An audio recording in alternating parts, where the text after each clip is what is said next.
is from loneliness to aloneness.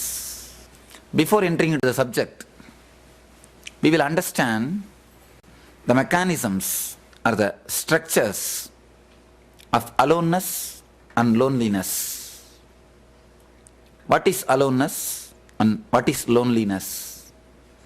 Then we will be able to enter into the subject.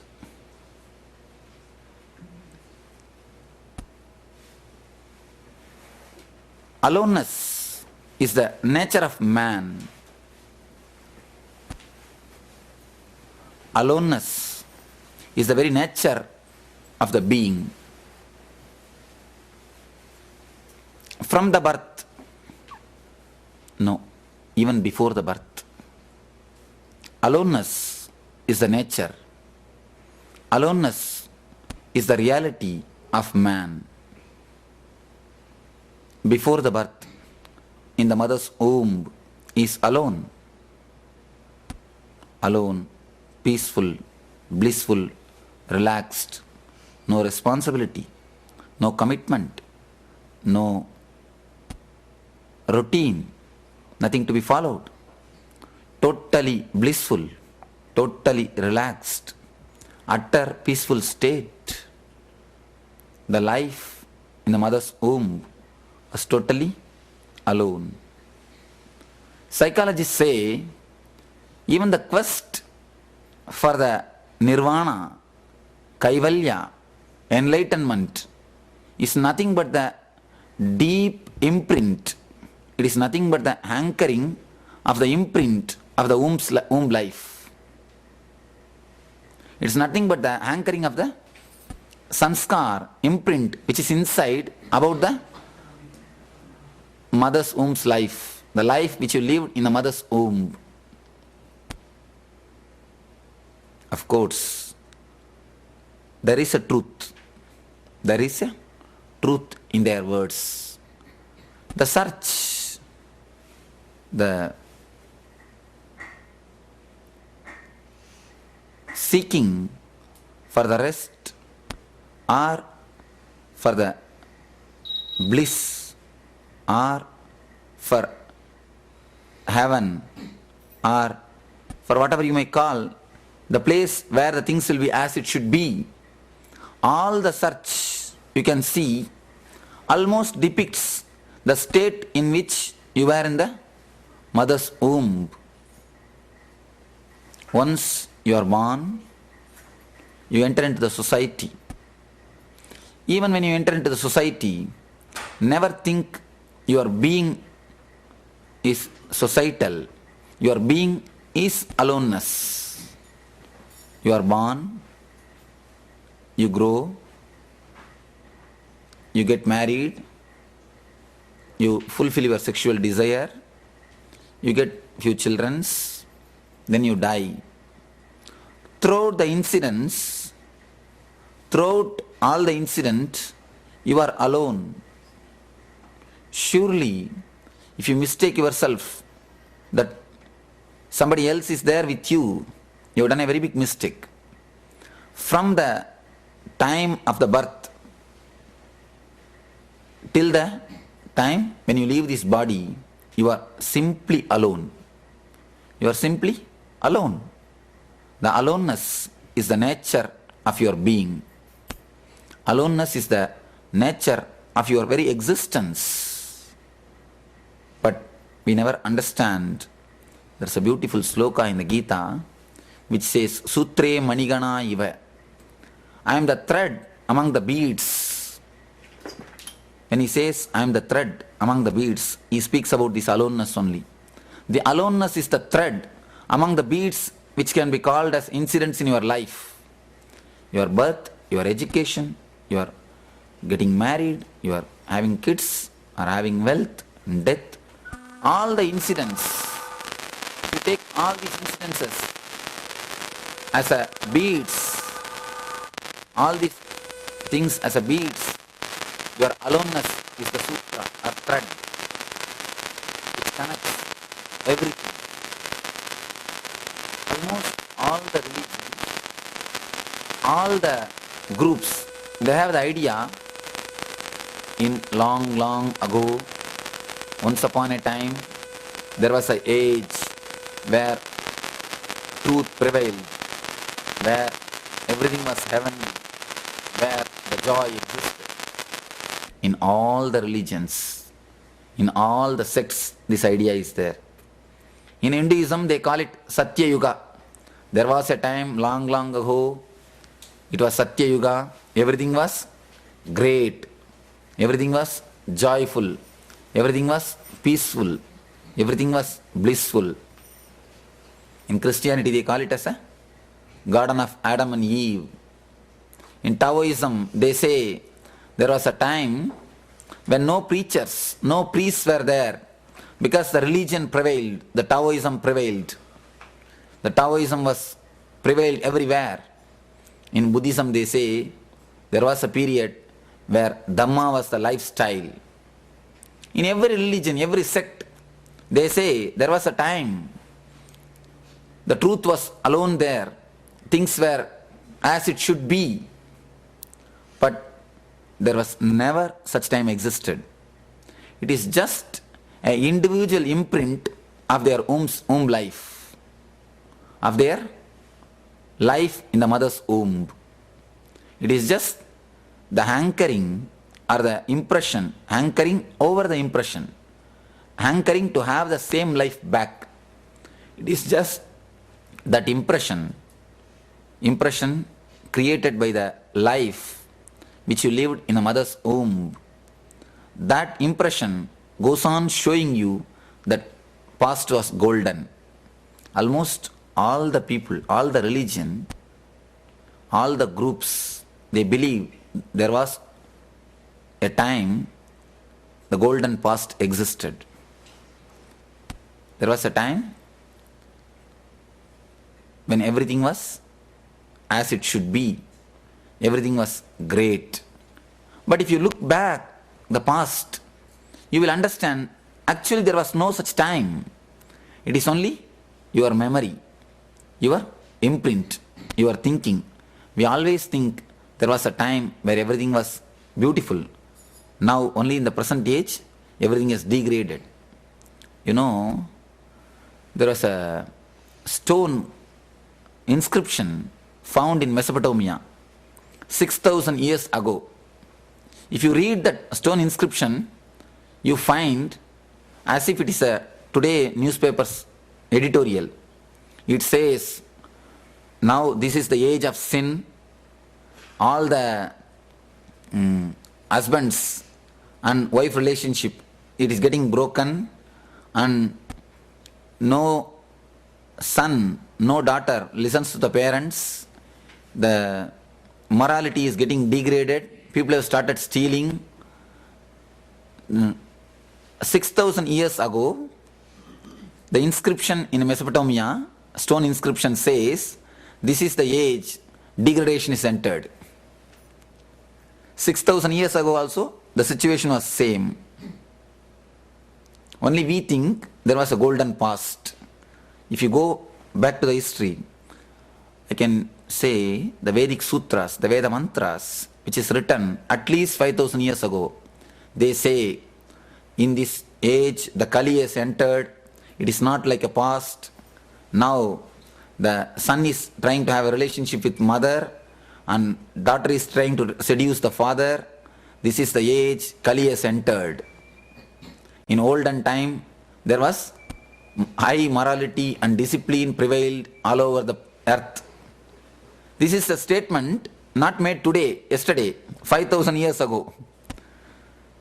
So the standard of life or the standard of sin and the good was same even in the past.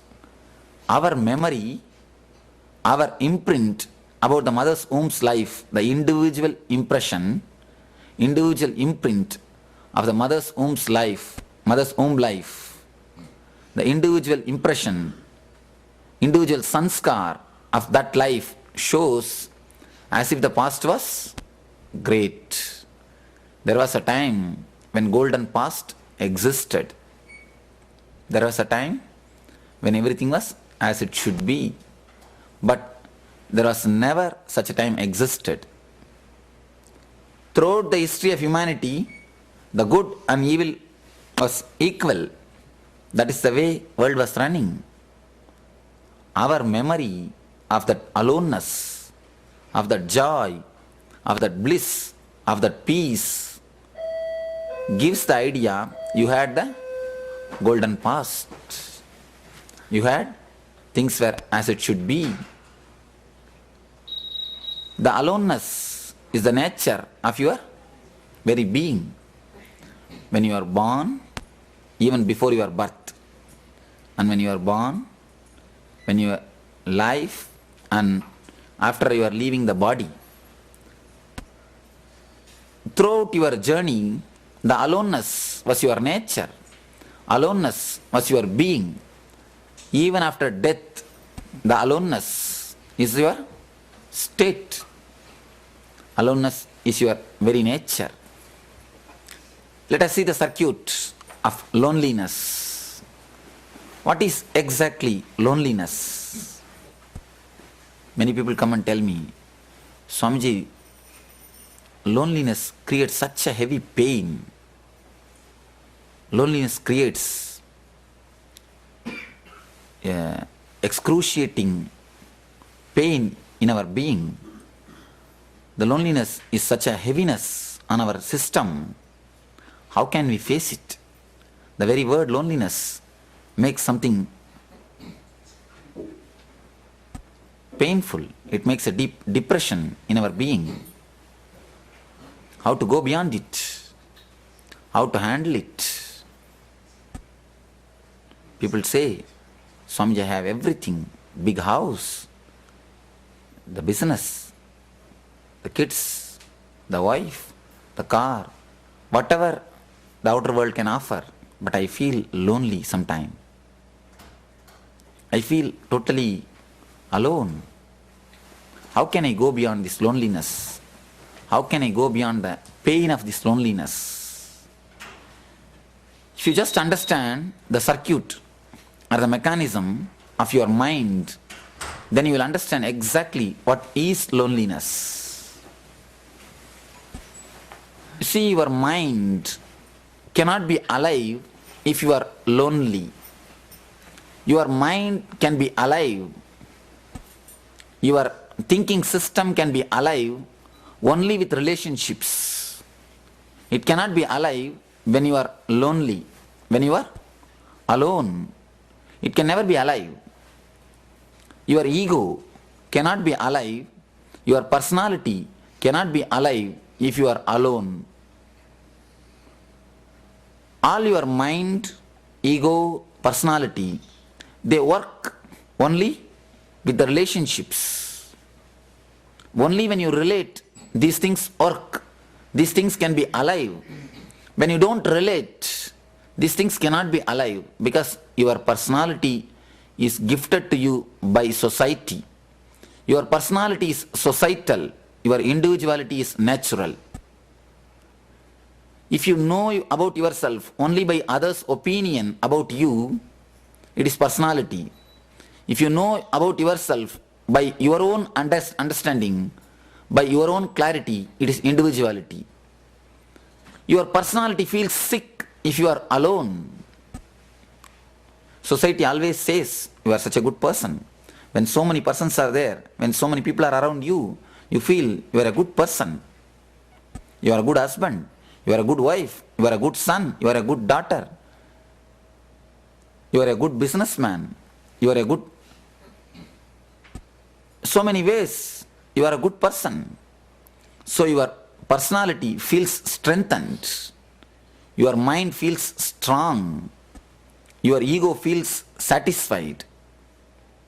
Your being is fed with some material. You feel that you are feeling the fulfillment. But when you are alone, you don't have any food. Your mind doesn't have any material to cherish. Your personality doesn't have any bottom, any ground to have its root. Your very roots are shaken when you are alone. But the problem is, you make a very big mistake of mistaking yourself as a personality. Actually, you are not a personality, you are individuality. When you make a mistake of associating yourself with a personality, you feel the pain or the sickness of loneliness. When you think you are only a good doctor, good husband, good wife, good son, you have to feel the pain, you will feel the pain of loneliness. You are not a good doctor, you are not a good husband, you are not a good wife. It is your profession, that's all. Good doctor is just your profession. Good husband is only one of your relationship. It is not your personality, it is not your individuality. It is just your personality. Understand the difference between personality and individuality. Personality is the titles given to you by society. It is societal. Individuality is the understanding about yourself by yourself. It is natural. Individuality is natural. Personality is societal. With relationships, when you are together with so many people, when you are together with your family, when you are together with your friends, when you are together with your relatives, your personality gets strengthened. Your personality pays you. All the comforts, all your life is given to you by your personality. What others think about you only pays you. So you continuously try to boast your personality. You continuously try to feed your personality, but you forget a major dimension of your being, which is called individuality.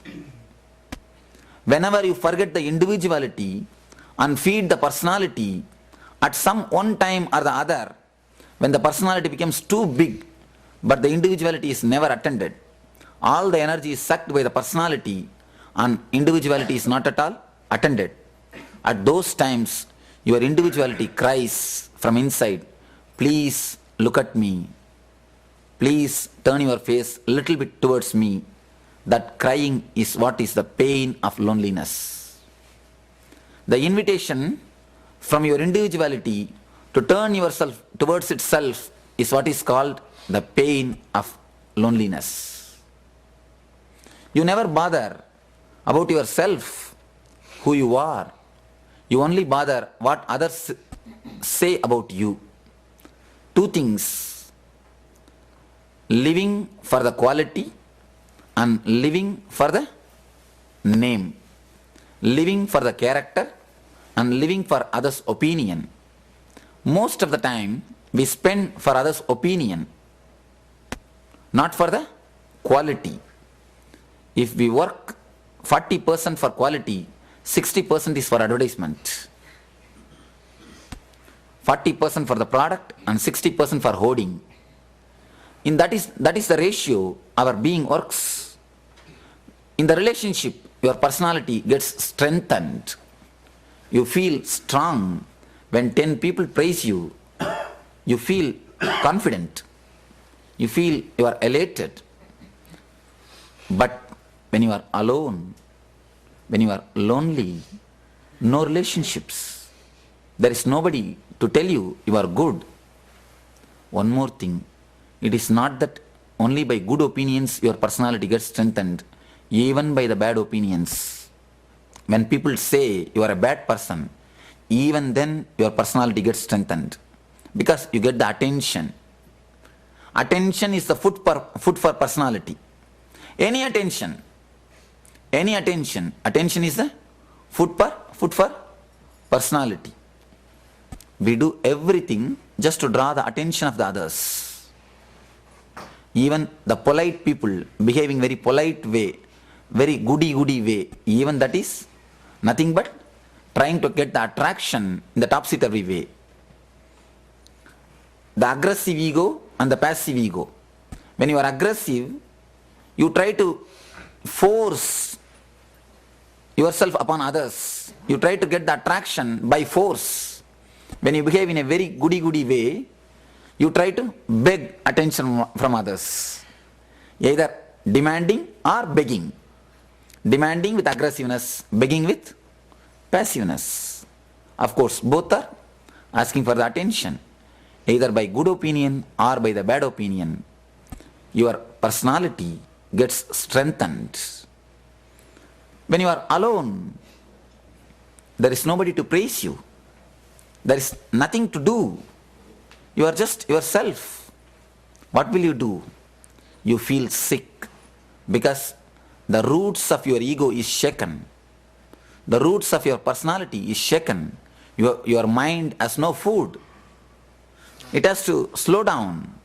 It has to relax. When you don't understand, you are not your personality, you suffer the pain of loneliness. When you don't understand your individuality, being a good doctor or being a good husband, being a good wife is not all. It is only one portion of you. It is not all about you. You are something more than a doctor. You are something more than a patient. You are something more than a son. You are something more than a father. You are something more than a husband. You are something more than all these titles. It's like you send a parcel from here to India, to a small village called Thiruvannamalai. First, here in Los Angeles, they will put a stamp. Then when it reaches India, in Chennai, they will put next stamp. And the district headquarters, they will put the third stamp. Fourth stamp will be given in Thiruvannamalai and it will be delivered. When so many stamps were put on that parcel, the parcel started thinking, I am nothing but the stamps. That's the same mistake you do. When so many stamps are put on you, good husband, good wife, good son, good father, good businessman, when so many rubber stamps are put on you, when so many things are stuck on you, you start thinking, I am nothing but the rubber stamps. But you are not the rubber stamps. You are something inside the parcel. You are something which is inside the parcel. You are the stuff which carries all the rubber stamp. As long as you associate yourself with rubber stamps, as long as you think you are rubber stamps, you are personality. When you understand you are a stuff which carries the rubber stamps, you reach the individuality. Till you understand the individuality, you have to undergo the pain of loneliness. Because your being or your mind will not be given enough of information or enough of material to work when you are alone. When you are together, things are perfectly all right. When you are alone, no other way. You have no material. What will your mind do? It has to die down or slow down. No other way. Which your mind never wants to do. It wants always to be occupied. When you find that your mind is not occupied, when your mind has to slowly die down or slow down, you do not want that to happen. That's why you just jump into the car and fly to Disneyland. Or at least you go away to some party. Everywhere continuously party is happening. Why? People want to escape from individuality. You know, even people have got nothing to do, you will see if they have got nothing to do, no party, no program, they will just sit in front of the TV. If there is no program, they will take up the newspaper, read same newspaper again and again. You can see the elderly people sitting and reading the same newspaper from first line to last line, from morning till evening. Even the editor will not read so thoroughly. They will finish totally. They would have got married, their sons would have got married, their grandchildren would have got married, but they will be reading the matrimonial columns. You can see so many retired people, they will be sitting and reading the matrimonial columns, especially in India. They would have married, their sons would have married, their even grandchildren would have got married. But they will be sitting and reading the matrimonial columns. Because nothing else to be done. How to escape from the individuality? throughout the life, they never turned towards the individuality. They were always thinking their personality. So, when the things which boast your personality, when those things are taken away, what will you do? You have to hide yourself. You have to some way escape from yourself. The way to escape from yourself, the way to move beyond yourself, the way to run away from yourself, you call it entertainments. But how long you can entertain yourself? At some one point, at some one moment, you feel total emptiness. Especially at the age of 40 to 50, when you achieved everything, whatever society can give, till the 40 you will have the hope. You see, when you are in the college, always you will have the hope. Once I get my job, life will become joyful. When you get the job, once I get married, life will be joyful. When you get married, once I have my house, things will be settled. When you get your house, once I get my car, I will be happy. When you get your car, once I get my kids, things will be happy. By the time you reach 40, you will get everything except happiness. You will get whatever you wanted, but you will not get what for you wanted. So that is the time you reach a thing called depression of success. The depression of success. Everything is achieved. As long as you achieve things, I tell you, you will have at least the hope. When you have achieved, then comes the great problem, depression of success, the emptiness. That is what leads to obesity. The emptiness, you take to 3 routes. When the emptiness touches you, that only 3 routes are available to you. One is addiction. The other one is suicide. The third one is meditation. Addiction means, I don't mean only the drugs and the alcohol.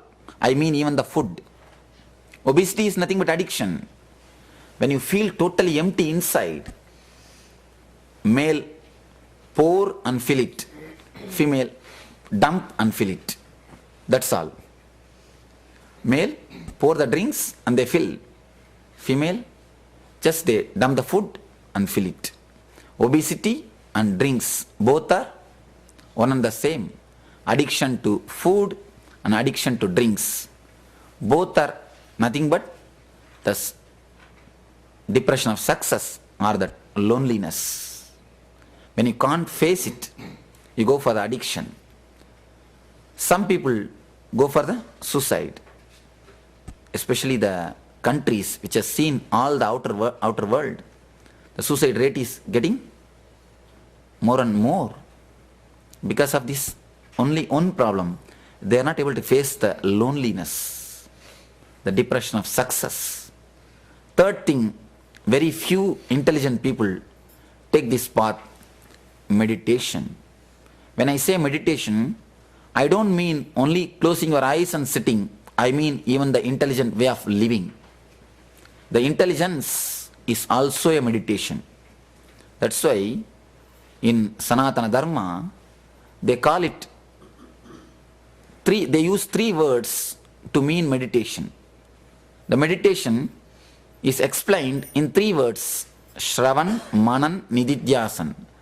Listening the great truths, contemplating on the great truths, and expressing those truths in the life. Even these 3 things are meditation. Meditation does not mean only closing your eyes for a few minutes and sitting.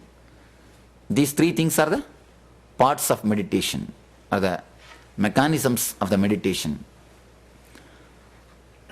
To understand that you are not simply your personality, you have some individuality. You are not only somebody whom society has shown you.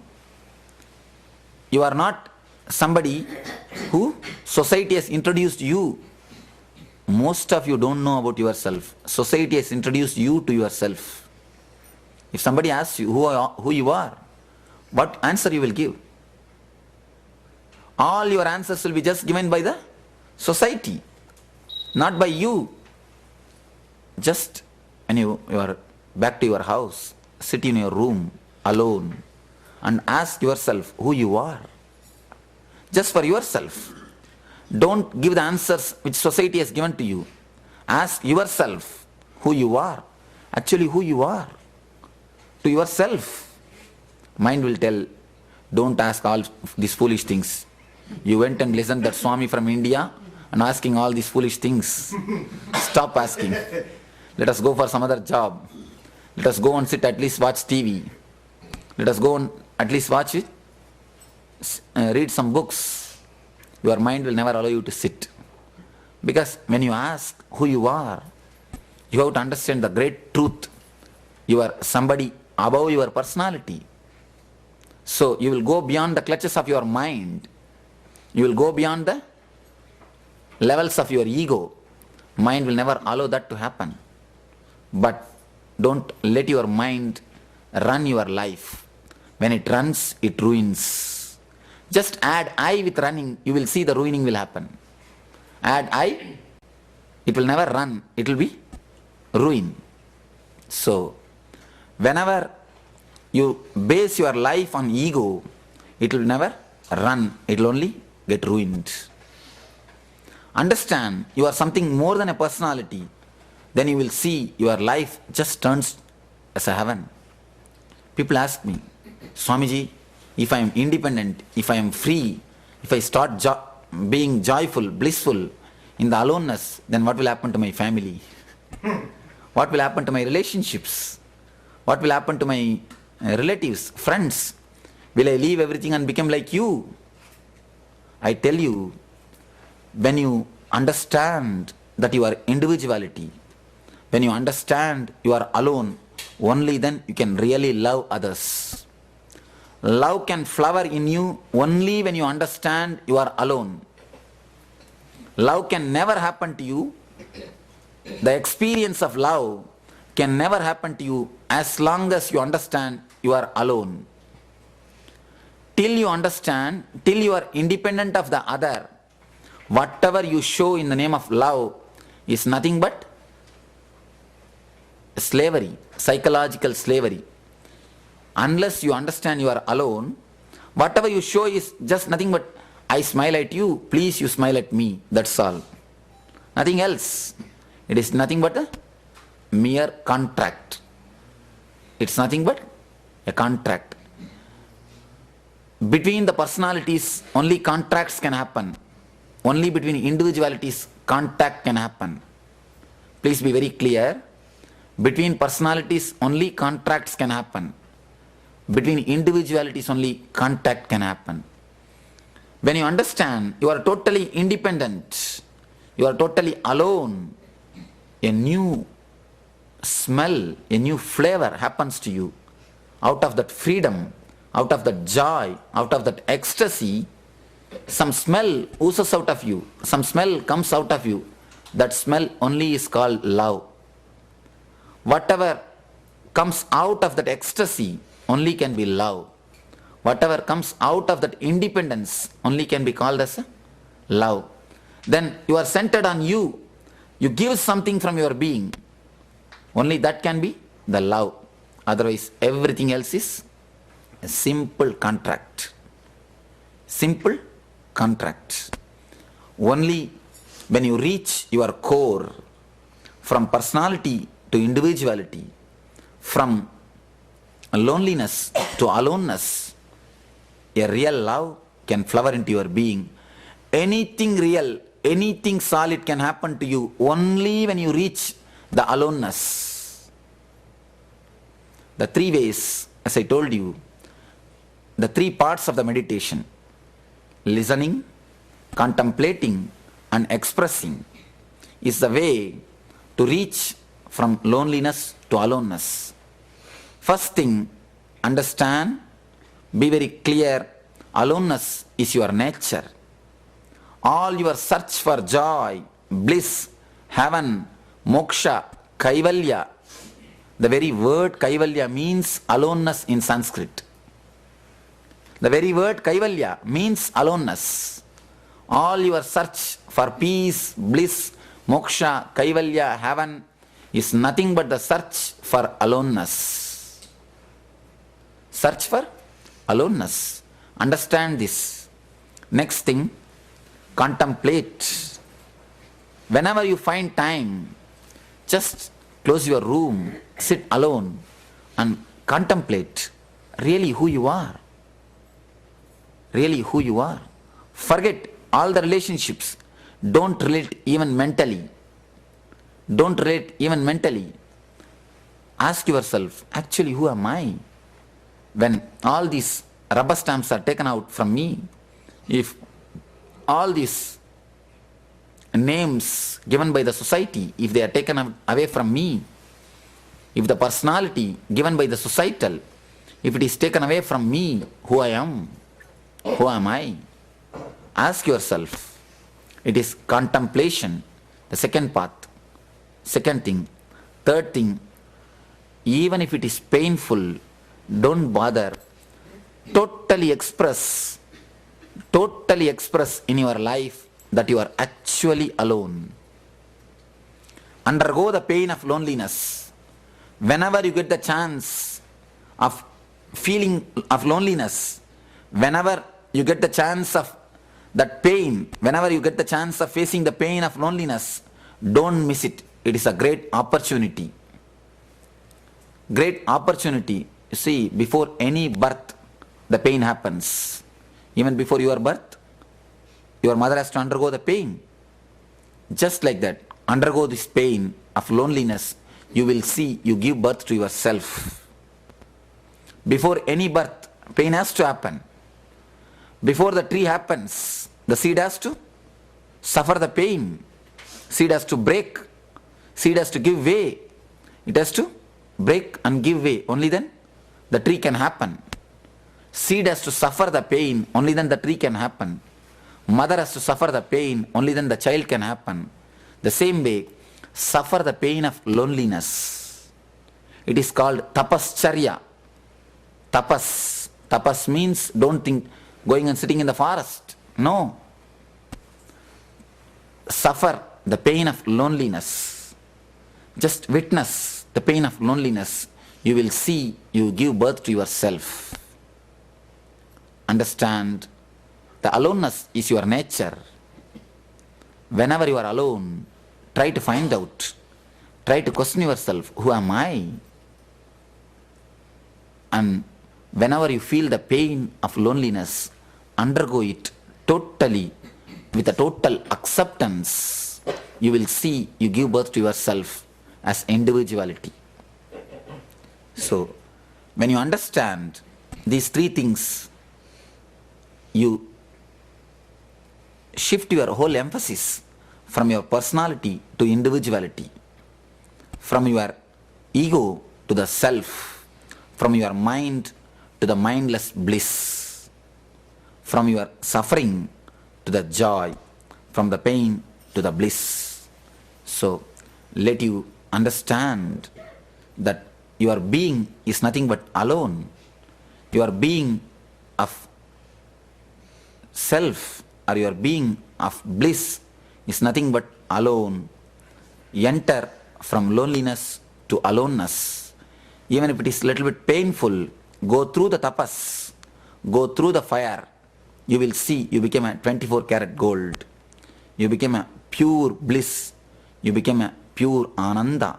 You became a suddha ananda. So let you understand and experience and express the bliss of Nityananda from personality to individuality, from the state of the deep depression to the state of beautiful expression. So let you enter the space of your aloneness. Let you move from your loneliness to aloneness. As long as you resist, the loneliness kills you. When you accept, your life just runs. When you welcome it, you see your life becomes ecstasy. As long as you resist your loneliness, it just kills you. When you accept, your life runs. So, when you welcome the loneliness, you will see your life just becomes a ecstasy, bliss. You will have both the phase. Sometimes you need your own space. Sometimes your heart longs for relationship.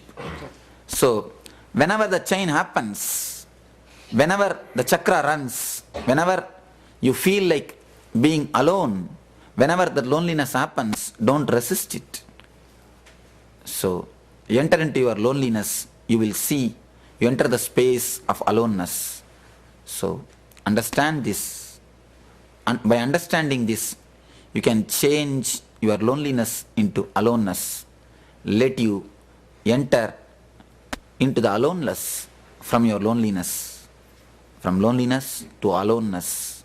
Let you enter into Nityananda. Thank you.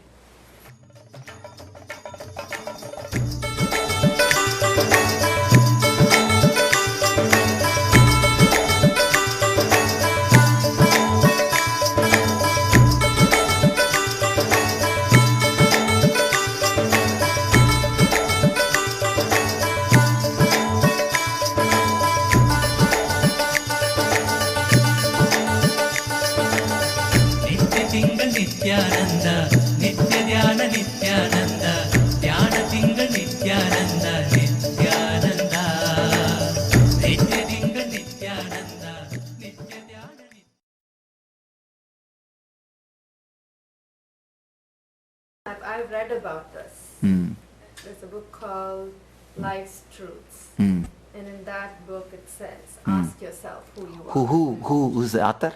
Elizabeth Kubler-Ross, she's a psychiatrist. Oh. I think she's still alive. She's probably in her 80s.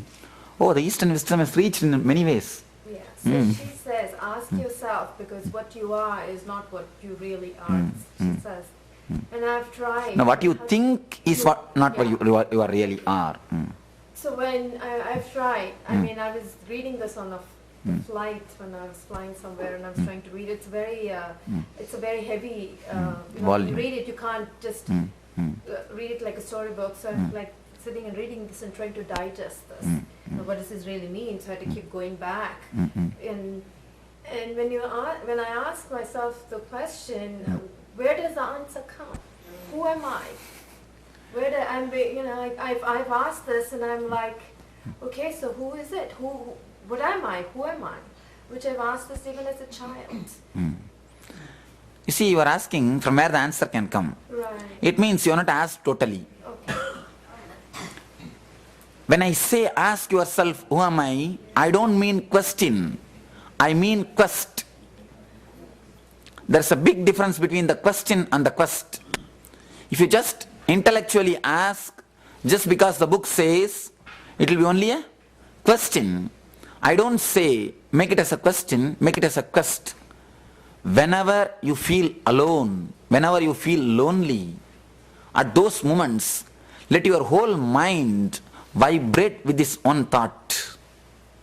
Let your whole being turn towards inside with this one question. Then you will see the question becomes quest. If you ask us a question, anybody else can answer. When it becomes a quest, only then your being can answer. You will see always when it becomes a quest, your being gets the answer. Your being gets the answer. But it will not be an answer, it will be an experience. When it is a question, the answer will be enough. When it is a quest, it becomes an experience. Only the experience can answer. Only the experience can solve it. Your urge should become urgent. Your question should become a quest. You will see, of course, questioning once or twice, you will see naturally it becomes a quest. Allow the question to sink in your heart. Now it will be only in the head. Let it enter into your heart. You will see your being answers. You will see something flowers in you. Something happens in you, which I call meditation. The answer cannot be given or cannot be had intellectually. It can only be an experience. Just I am putting the seeds of meditation, you will see it grows automatically inside your system and gives you the fruit of bliss. Go through, allow the seed to enter into your being. That's enough.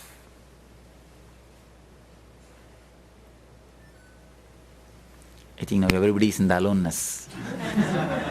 Yes. That's the reason why Swami Yogananda's book Paramahamsa says Man's Eternal Quest. That's the title of that book when he writes this. Man's eternal quest is not to find God, to find himself. All our idea about God is nothing but the one dimension of ourself. Somebody asked me, Swamiji, are you God? I told him, no, I am not. I am something above than that. It may look like egoistic statement. No. The word God, what you understand, what you imagine, what meaning you give for the word God, a master is above than that. Not only me, even you are above than that. The word God is not only, you are not only beyond the meaning. See, whatever meaning you can give for the word God, you are above that. You are above that. Because all your meaning for the word God is nothing but your own imagination. But your self is something real. Word God or all your explanation are nothing but the imagination. But your self is something superior, far, far, far higher than the word God. So when somebody asks you, are you God? Always say, no, I am something more than God. So your quest for God, the man's eternal quest is not for God, it's for yourself. May I know what is the comment? All of us can laugh. Yes. No, just let me, yes, tell me. No, 1 minute. I wanted. Well, I was just joking with him that I said if I said in a meeting that I'm above God, they will send me to a mental asylum. But don't bother. There will be some more people. You see, there was an asylum. Once the Prime Minister of India, Jawaharlal Nehru, visited that asylum. There was a man who was thinking himself as a Jawaharlal Nehru. He was in that asylum. When Nehru went, the man was introduced to Nehru. Sir, he thinks himself as a Nehru and he thinks himself as a Prime Minister. That's why he is having the treatment. Actually, when the man was introduced to Nehru, suddenly, but the Nehru was not introduced to him, that man. The man asked, Sir, I have been introduced to you. May I know who you are? The Nehru said, I am Nehru. I am the Prime Minister of this country. Then the man says, oh, no, okay, no problem. Be here. Within 6 months, they will make you all right. Because when I came here with the same thought, within 6 months, they made me all right. So, within the same way, within 6 months, they will make you also all right. Be here. So, when you go there, you will surely find some company. Yes, sir. Your question. See, if you say we are above God, the people, millions of people are visiting Balaji or Tirupati. Am I right to say that they don't know if we are above God, they don't know what they're doing? One thing, above the concept of God, you understand? By the word God, actually we don't understand anything. It is just a concept. It is just a concept. See, the visiting Balaji temple has got so many purposes. So many people have got the faith that when you go there, this happens, that happens. You see, visiting Balaji temple mostly is a business. No, mostly business trip. The people ask me, I'm on the way to my pilgrimage to Balaji Swamiji. I say, no, tell business trip. It is mostly business trip. Let me tell you a small story that will explain a lot. Three people, they wanted to start a business. When they were about to start a business, they had a anxiety or the deep insecurity whether the business will run perfectly all right or not, whether they will earn or lose. So one man suggested, he's the great devotee of Balaji. He said, you see, I have heard from so many people, if you make Balaji as your partner, he always gives you the success and prosperity. So let us make Balaji as our partner. So everybody accepted. So it was decided, whatever profit comes, it will be made as a 4 share. 3 will go to these 3 people, 1 will go to the Balaji Sundi. Business was over. After 1 year, the profit was 4 crore. So Balaji share is 1 crore. You see, if it is a 5,000, 10,000 rupees, we don't mind putting in hundi. Poor God, let him have after all.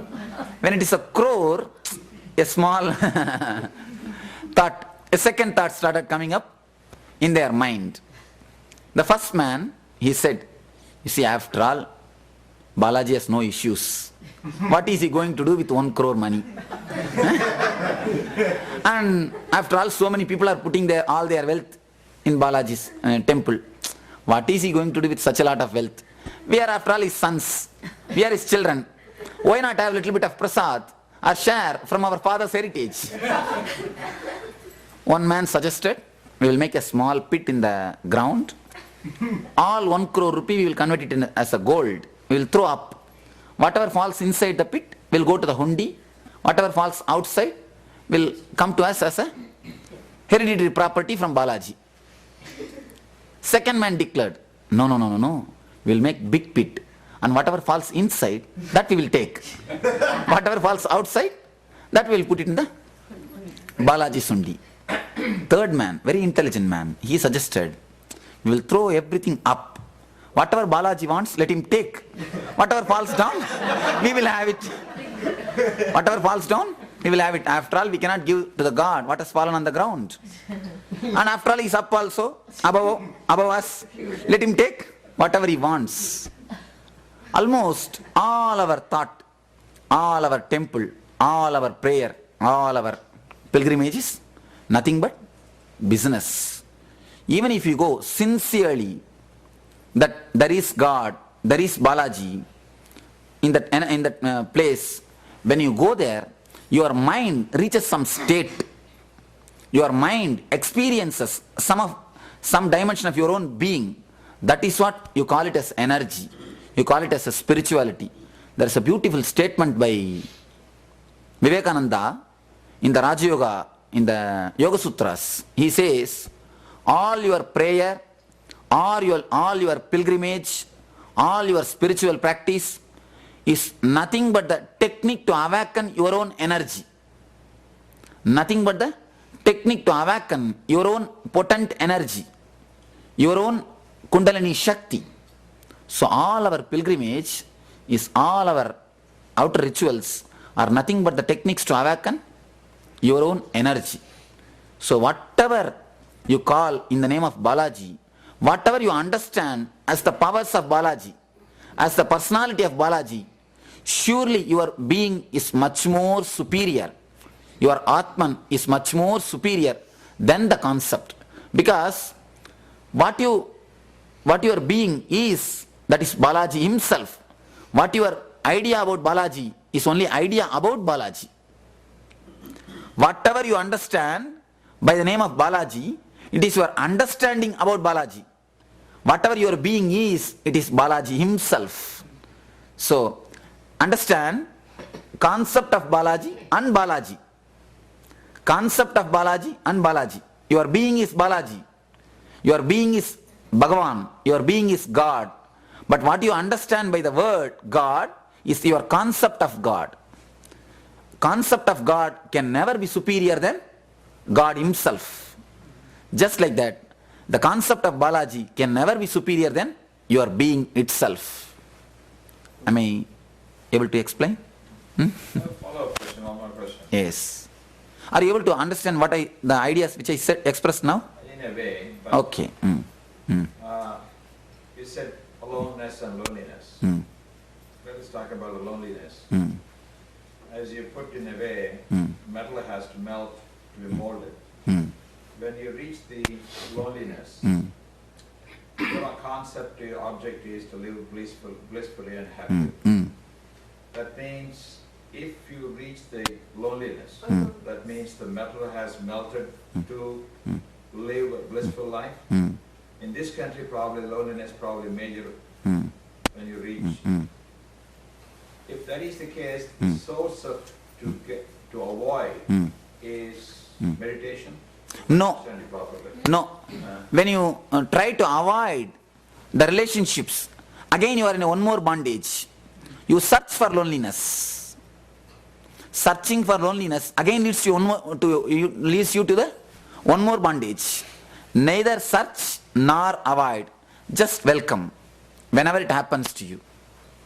Whenever your being wants it, whenever it happens to you, just welcome and enjoy it.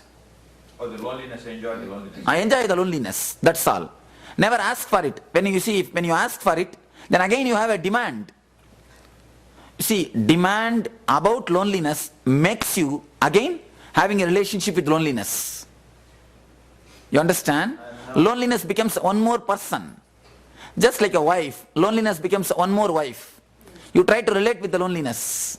One more relationship. When you invite, you're feeling loneliness. No, you see, whenever you feel loneliness, How do you make that into a happiness? you see, if you- whenever you are alone, you are lonely, whenever you have nobody around you, just forget, just drop your mind, forget relating mentally with them. When you are alone, your mind will be relating with them. First thing, stop mentally relating with them. The second thing, don't be irritated or make somebody as a reason for your loneliness. First thing, drop mentally relating.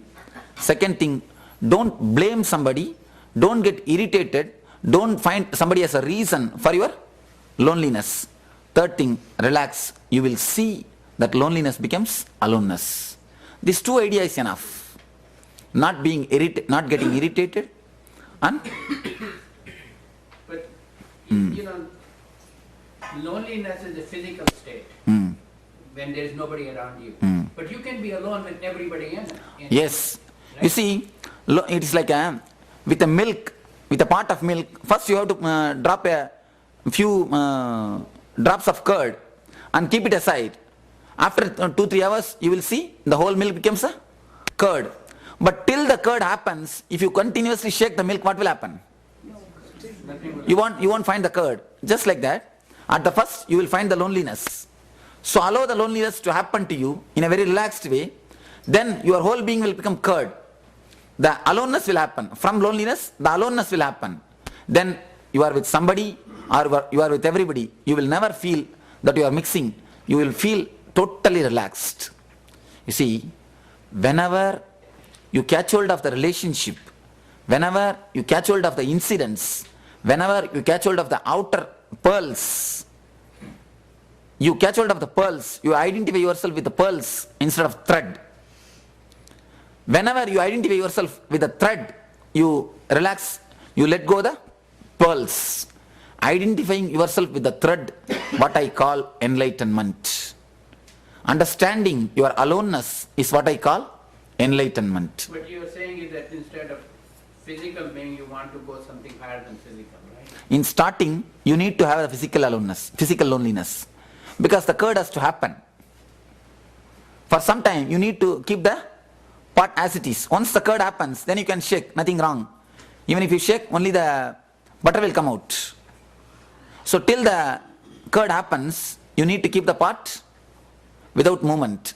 So till the aloneness happens, till you totally understand the joy of the aloneness, you need to undergo the physical loneliness. As a follow-up question, can you explain how Namasmarana helps us in the quest? You see, one big problem is, even Namasmarana creates a relationship. Even Namasmarana creates a relationship. Even Namasmarana makes you forget your aloneness. I tell you a truth from very higher level. For ordinary people, Namasmarana is perfectly alright. But the plane from which I am speaking, Namasmarana won't help. Namasmarana again makes you to relate with something, some of your concept. There are two things. You can relate with a real person, you can relate with a concept. When you relate with a real person, what happens? The same thing happens when you relate with a concept. Namasmarana makes you to relate with the concept. Better, instead of upasana, do vipassana. Upasana means namasmarana, relating. Vipassana means just penetrating. Watch your breath. Watch your mind getting depressed. Watch your mind feeling irritated. Watch your mind complaining, she is responsible, he is responsible, that fellow is responsible for my loneliness. Why not he can be with me? Why not she can be with me? Why not he can take care of me? Just watch all those irritation, sadness, the low mood or the depression. Just witness them. Instead of upasana, do vipassana. You will see the loneliness becomes aloneness. I think that when I replied for the Balaji question, you said I understood in a way. It means some portion is not understood. No, but for me, to fully satisfy, I have to go a long way. I'm far from it, really. No, can I, sorry, I have not heard. Can you tell me? I have not heard, pardon. For me, I have to reach that enlightenment. I'm far from it, so.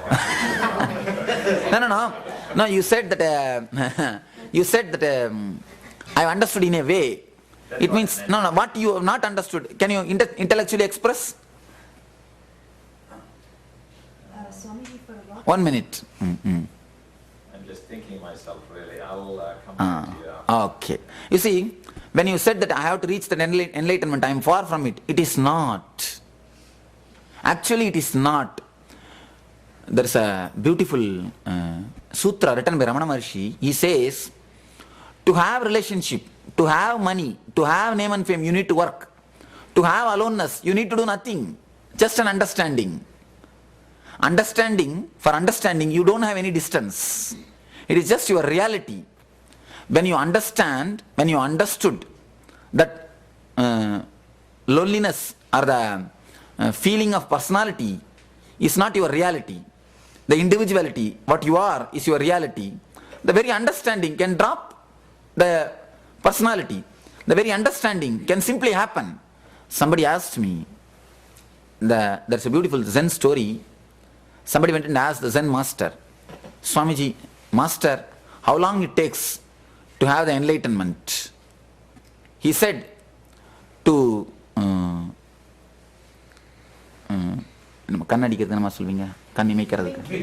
winking. Sorry that I am not efficient with the language. You can understand my English is very butler English. Just 1 year ago I started speaking in English. I have studied in all in my mother tongue. Of course I studied very little, but all in my mother tongue. In my whole ashram I am the similitude person. I said, so I searched for words. The moment, the time, how much it takes for winking. Not winking, that's a blink. Blinking. Kannadikiradhu winking. Kanne இமைக்கிறது. இமைக்கிறது is blink. Blink. How much it takes for blinking? Not even 1,000 of second it takes to have enlightenment. It is just your conscious decision. You are already enlightened. Just express it over. Just declare it.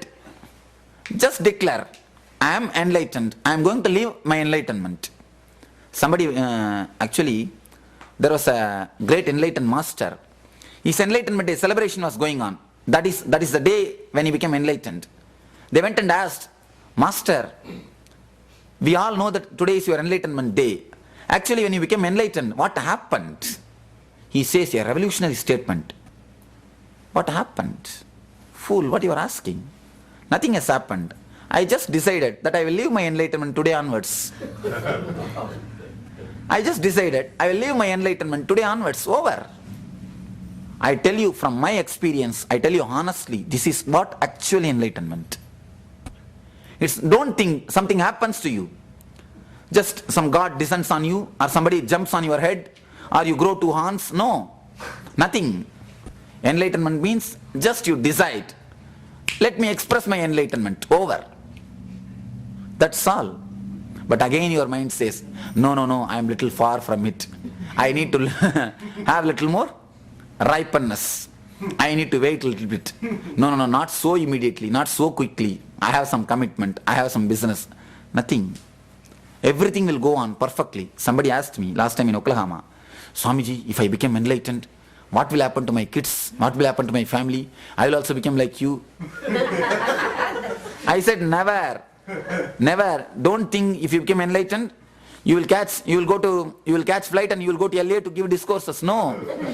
For me, this is the way enlightenment is expressing. For you, you may become a better businessman. You may become a better businessman. You may become a better husband. You may become a better wife. You may become a better good person. So any way your enlightenment may express. So don't think after enlightenment I will be like this or I will be like that. Don't think if enlightenment happens what will happen. Don't think.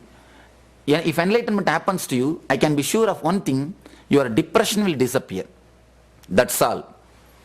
You will have a tremendous joy, Nityananda with you. That's all. There is no other change. There is no other thing which you can expect by enlightenment. Never think enlightenment means changing your lifestyle. No. It will never change the quantity. It will change the quality. It will not change the incidents. It will change your being. It will not change the beads. It will change the thread. So don't be afraid of enlightenment. The fear of transformation is so deep, we always postpone the enlightenment. Understand. Just slap your face and declare you are enlightened. Over. What is enlightenment mean? What does this really mean then? What is enlightenment? Actually, a small story. Once the man went to the doctor and asked, Doctor, is blind from his birth. He went to the doctor and asked, Doctor, I am blind from my birth. Can you help me? Doctor said, surely, I will do an operation. You will have your eye and then you can walk without the stick. The stick which they use, the blind people use. Then the man asked, Sir, I understand you will do an operation for me. I understand I will get my eyes back. But how can I walk without stick? Only when you get the eyes, you will understand you can walk without stick. Till the time, intellectually you cannot understand, you can walk without stick. Only when you get the eyes, oh, stick is not necessary.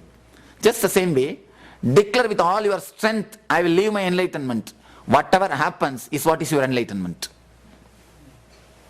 Now, when you ask, then what it means by enlightenment? Again you ask, if I become enlightened, what will happen to my life? How my life is going to change?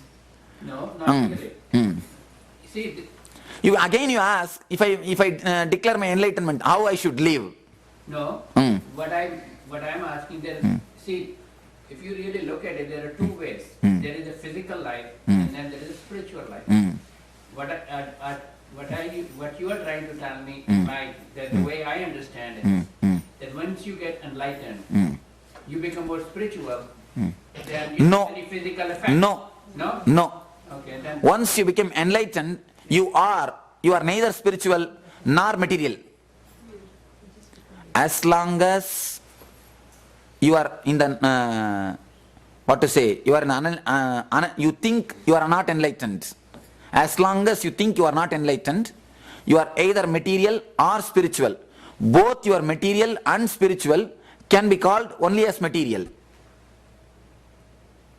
You understand? Both your ideas of you are becoming spiritual or you are becoming material is only material. All your becoming is nothing but material. Only your being is spiritual. See, as long as you think you are not enlightened, all your ideas about being spiritual or being material has no value. When you become spiritual, when you are actually decide you are enlightened, never be afraid, never think that you will become spiritual or material. You will be as you are. You will see a strange thing happens. You are enjoying everything, but you are not enjoying anything. You are enjoying everything, you are not enjoying anything. That your aloneness is so solid, it just continuously oozes out a bliss from you within. So whether your outer life changes or not, whether you are materialistic or not, you will see you are joyful. Never think, again your question resonates the fear that once I become enlightened, I will become spiritual. No, no. Fear. I really want to understand. Ah. You really saying it's really the state of mind, more or less, than anything else. No, you are? Enlightenment is really a state of mind. No. No? It is not even a state of mind. It is state beyond the mind, and is, the enlightenment can penetrate not only the mental level, it can penetrate all the levels. It is all the level. It is not only the level of mind or level of being or level of the body. You see, the very differentiation, the body and mind and being is what is unenlightenment. Once you understand the enlightenment, the three layers itself disappears. It's only it is. So you're talking about super consciousness. You see, don't bring the word super consciousness because the word will frighten you. No, it's not. Don't try to bring the words because you see that means something more. See, when you bring the word super conscious, when you bring the word God, when you bring the word nirvana, when you bring the word moksha, you mean something for it. I say enlightenment does not mean anything. Then what is it?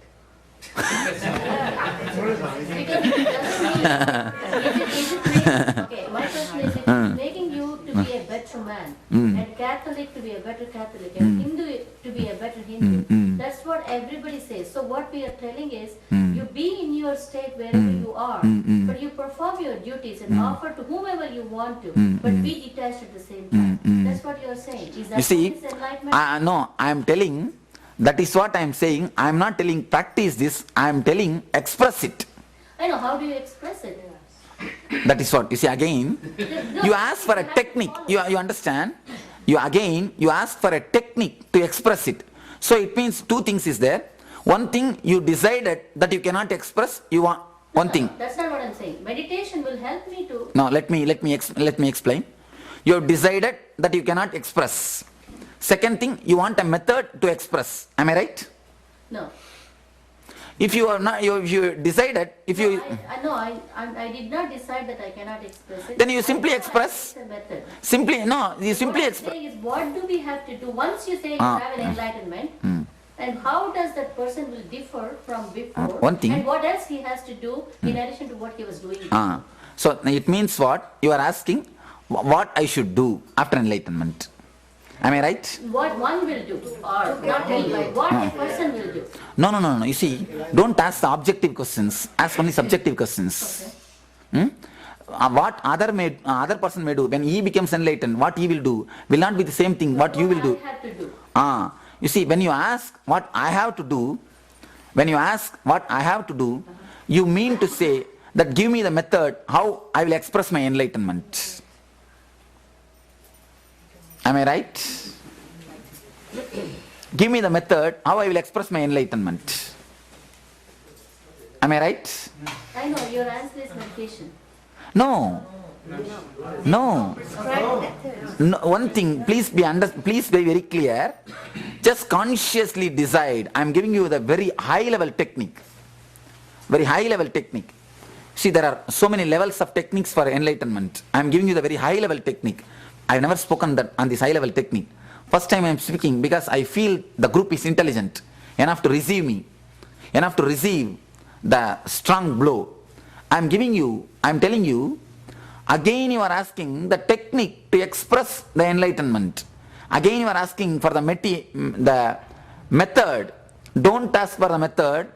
Just with all your strength, tell yourself, I am enlightened.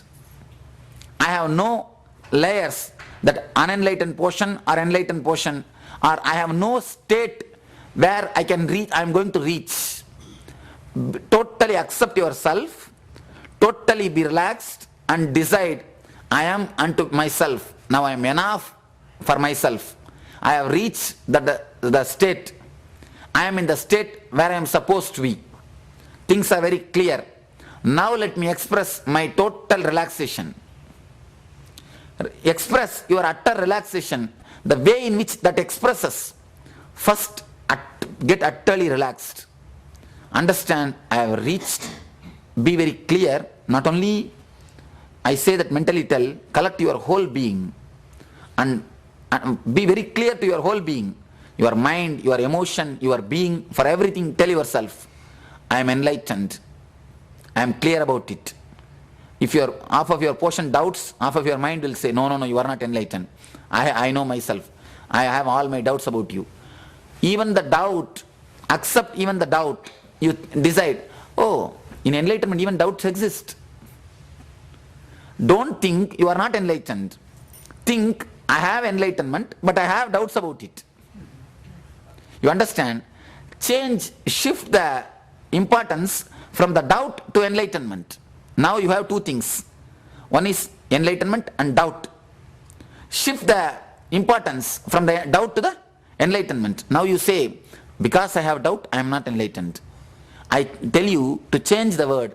I have enlightenment and I have doubt about that also. I have doubts about that also. Then you will see simply the doubt disappears. Simply you will see that doubt is like a dog which is barking at the elephant. If the elephant just turns his face and looks at the dog, you will see dog will be running backside. Have you seen a dog running just looking at front side? The dog will be looking front side, but will be running, moving towards the back without even turning his face. Just like that you will see your doubt backs out. I tell you to change the importance, to change the emphasis from the doubt to the faith, from the doubt to the enlightenment. So when you said that we have to be lonely and that takes us to aloneness, I mean like when there are certain episodes in the thing that says the gopis, they have always wanted and earned for the companionship of Lord Krishna, and that led to their enlightenment. So this is another way of seeing it, where you are actually seeking for companionship. You don't want to be lonely. You don't ever want to be lonely. You always want to be with the Lord. It may be any Lord. It may be Balaji. It can be Lord Krishna. But you are earning for being with Him, which led to your enlightenment. So, isn't not wanting loneliness also lead to enlightenment? Okay. You have finished your question? 2-3 things you need to understand. You see, the attachment towards the form of the Krishna made the gopis to forget all the other attachment. Then Krishna took them above from his form also. From his form also. Have you heard of Ras Leela? Never think in Ras Leela Krishna was present. If you read the Bhagavata, then you will understand in Ras Leela all the gopis had the experience of Sahasrar, aloneness. In Ras Leela there were no Krishna and gopis, there was only Krishna, or there was only gopis. They reached the aloneness. The reaching of the aloneness only has made them enlightened. The Raman Maharshi used to say an example, tell an example. To burn the dead bodies, in India they will use a big bamboo. The bamboo will be used to burn the dead bodies. Once the dead body is totally burned, the bamboo also will be put in that fire itself and burnt. Just like that, to burn the attachment for all the other forms, the Krishna's form is used. Then that form is also thrown into the formlessness. That's all. If you are a healer, then you know, in our healing initiation, I tell them first to remember me, then immediately when you see the energy flow happening, you should forget my form. You should not hold on to my form. And sometimes it is so beautiful, so loving, the master's form, we never let go. It is Daivata. Daivata means, because the continuous remembrance of the divine, the divinity, continuous flowing of the divine grace, even the form becomes beautiful. Not beautiful, graceful. Beauty is different, grace is different. Beauty comes by makeup, grace comes by meditation. Beauty comes by makeup, grace comes by meditation. 1 minute, let me finish the answer. So, master's form, even the form becomes so graceful, you are completely attached to it. You are attached to Krishna's form. You are attached to Rama's farm. You are attached to Lord's farms. You are attached to Master's farms. Don't be. I always tell them, beware of Nityananda. At one stage, beware of Nityananda. Only then you can be aware of Nitya Ananda. Beware of Nityananda. Only then you can be aware of Nitya Ananda. This is the thing. Swamiji, in other words, what you are saying is only when you lose your mind, you can reach the state of aloneness. Yes. A madman Yes. or a complete drunk can be in that state. But those of us who have to live day-to-day life, we cannot keep our mind totally blank. Yes. Here is a beautiful question. You see, I tell you, generally I don't speak. Let me tell you a small incident. Have you heard of the Papaji, a great enlightened master? He's called Punjaji also. Have you, any of you heard about him? He says, to live a day-to-day life, you don't need mind.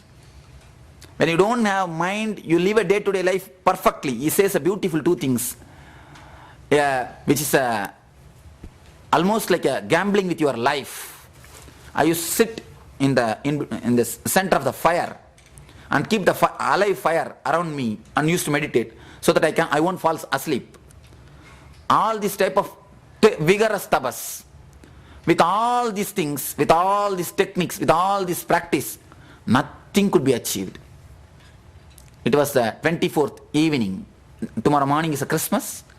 Today, the 24th evening, some terrible depression descended on me. I have decided, I think there is nothing called enlightenment. It is simply foolishness. I have wasted my life and the terrible suffering came up. See, believing these great masters, Ramakrishna, Raman Maharshi, they were the inspiration for me to run away from the house. Believing these great people, I have left my life, and especially the cream of the life is youth. I have gambled my youth. I have sacrificed my youth. Otherwise I could have had at least a joyful life, at least a happy life in my house, in my family, with my family. I left everything. And the one more thing, when I left, I don't even want to have any property, so I have signed the papers. I will not have any connection, I don't want any property, all this, the legal signatures, everything I have done. So I was thinking, what foolish thing I have done. Believing these great masters, I have left everything, and finally, if I am not enlightened, if there is no such thing as enlightenment, then what for I did all these things? I felt as if I have been cheated. And not only that, I felt the idea of enlightenment itself is a conspiracy against humanity.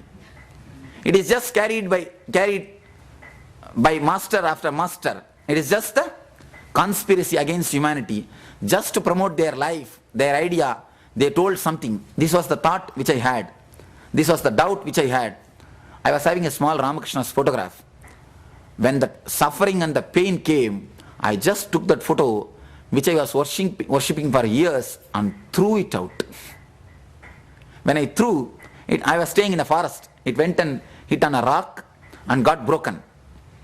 And the depression was such, the feeling of being cheated is such, I threw away the mantra which I was using with my Japamala. You will not, I don't know how you will believe, I forgot the mantra when I threw it out. Mentally, I totally threw it out. I totally threw everything out. I decided, no more meditation, no more enlightenment, enough. Let me relax. What happens, let it happen. The 7th day, I became enlightened. The 7th day, the experience descended. I say very jovially, the 7th day, the big group which is conspiring against the humanity has included me in their group. As you think, I also thought, in normal life, in day-to-day life, without mind we cannot live. I had this doubt. Not only doubt, very seriously. You see, for you, attending this discourse is not like a life and death question. You can go and carry on your life. But for me, the question was life and death question. Then you understand how much deep I would have pondered on that question. You understand what I mean? How much deep I would have thought about that question. I was taking my life on that question. Whether can we live without mind or not? With that question, I have staked my life. It is ultimate gambling I played. But I tell you, from my experience, honest experience, by this answer, I am not making you, I am not inspiring you, I am not converting to you some religion. It is my experience, honest experience. Because I suffered the suffering which you are undergoing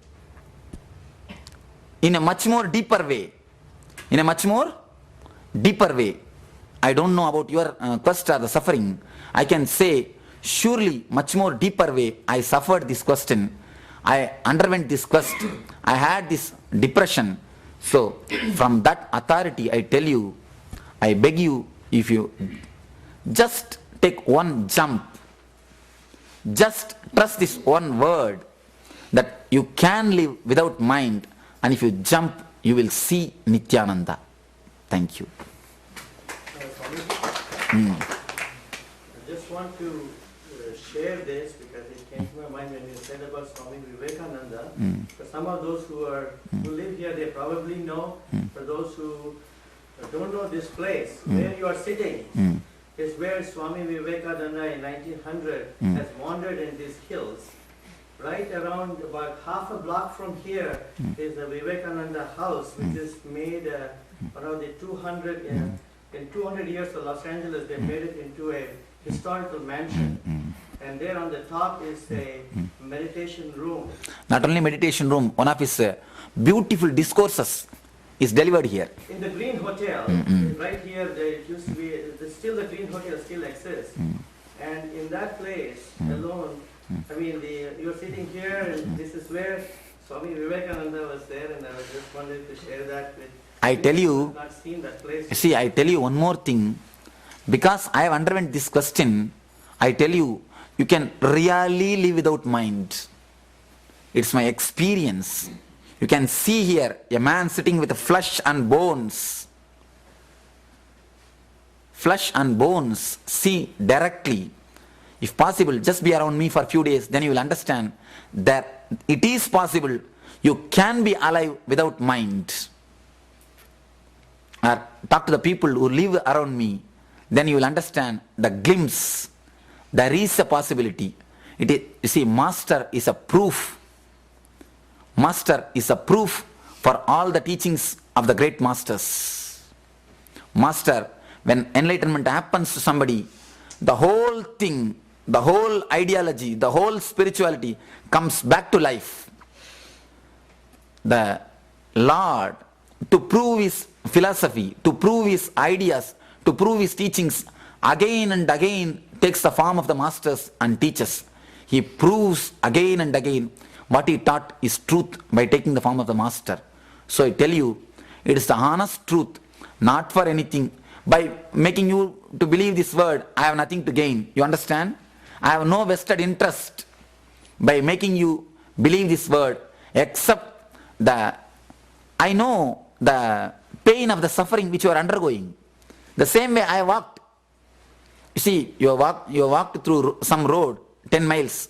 If somebody calls you by cell phone and asks, how is the traffic? How is the road? How is the way? Will you not have a simple courtesy to guide him? Will you not have a simple compassion to tell him how the way was? How the road was? With the same courtesy, with the simple same compassion, I tell you, simply you can live without mind. Thank you. I have one last, which Okay, you ma. explained. Last question, because it is time 9. Last question. You said one story about in Madras, the taxi driver and Yes. so said like whoever is sitting, passenger, they were Praying. oh God, they're praying. So that means every day when we pray, God will reach heaven. That's the way you explain No. that. Actually, that's just a joke. Ma. I know, but That does not have any fact. no, okay. So But the prayer helps you to awaken your energy. Prayer makes you to meditate. because according to You the see, story, meditation is the place where you are going to reach. Prayer is the path through which you can reach. So prayer is perfectly all right as long as it leads to a meditation. Thank you.